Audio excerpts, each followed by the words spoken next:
Razovan in for FightHype.com with me, late night promoter. Last one. To be honest, there wasn't many of us. To be honest, there wasn't many of us in the queue, Eddie. I know, yeah. All right, make that clear. Third show of the year in the UK. We obviously had Ted Cheeseman at the O2. We had Jordan Gill at Peterborough, and now we had Charlie Edwards. And next week as well. Let's assess the night. Let's start off with Charlie Edwards. I thought it was a masterclass, great performance. We've just been debating there in other interviews about flyweights and why doesn't Charlie get more credit? Is it because he's a flyweight? Yeah, it is. I mean, if that performance was put in by a middleweight, everyone would be going, wow, that was unbelievable. But he did headline on Sky. It was a great atmosphere, and he got his star billing. I thought he was punch perfect. I think he's the best flyweight in the world, and I look forward to seeing him unify in 2019. Sometimes when you watch a flyweight fight or a fight that's in the lower weight categories and there's not a lot happening, you kind of tend to get bored after 4 or 5 rounds. But to be honest, that was actually quite entertaining. Yeah, it was. I mean, it was all action, wasn't it? Very fast paced. Moreno didn't stop coming. Charlie's punch output is incredible, and I thought his feet were great, his skills were great. I thought it was a great performance. Joshua Buatsi, you've gone on record to say now, with so many fighters going to America, it's about finding that next star. Is he's the real one deal? I think right now, Josh Kelly and Josh Buatsi are the ones that are putting in the sort of star-studded performances.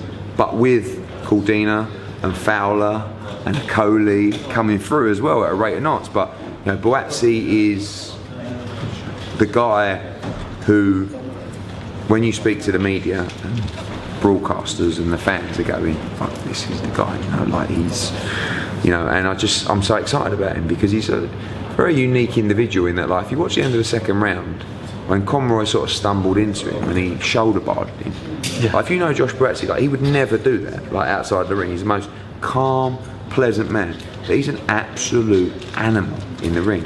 And it's very exciting and rewarding to know that you have a fighter with that ability that I believe can go and rule a division. And that's sort of gives you a bit of a swag as a promoter, because I can talk him up, I can walk with him with confidence to know that I think he can beat them all.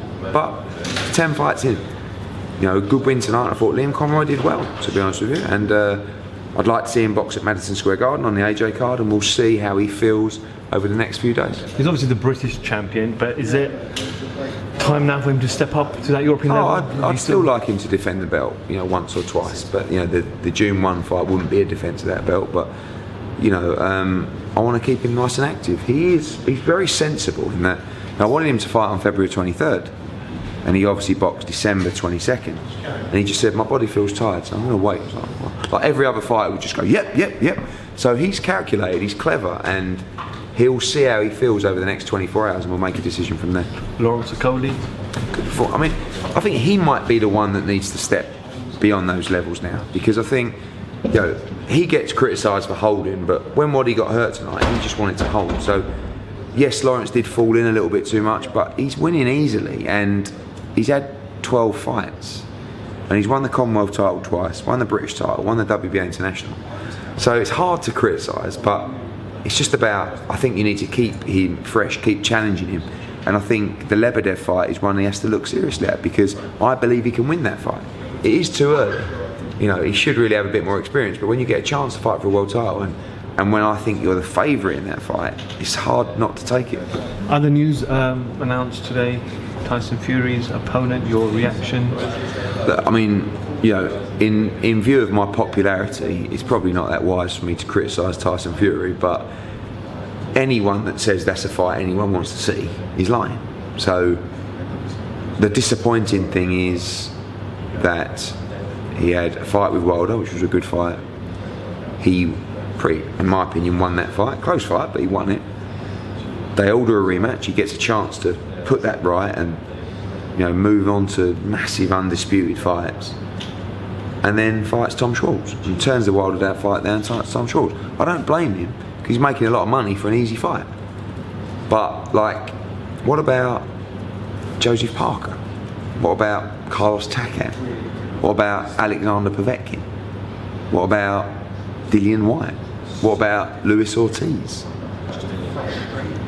What about Ajit Kiyabel. I mean, I don't know, like, where's Tom Schwarz come from? I mean, he's like, you could rank 20 heavyweights and he wouldn't be in there, would he? I mean, you know, so, but, you know, they're going to build him and all that kind of stuff, but I haven't seen how it's gone down, but I can't imagine it's gone down particularly well.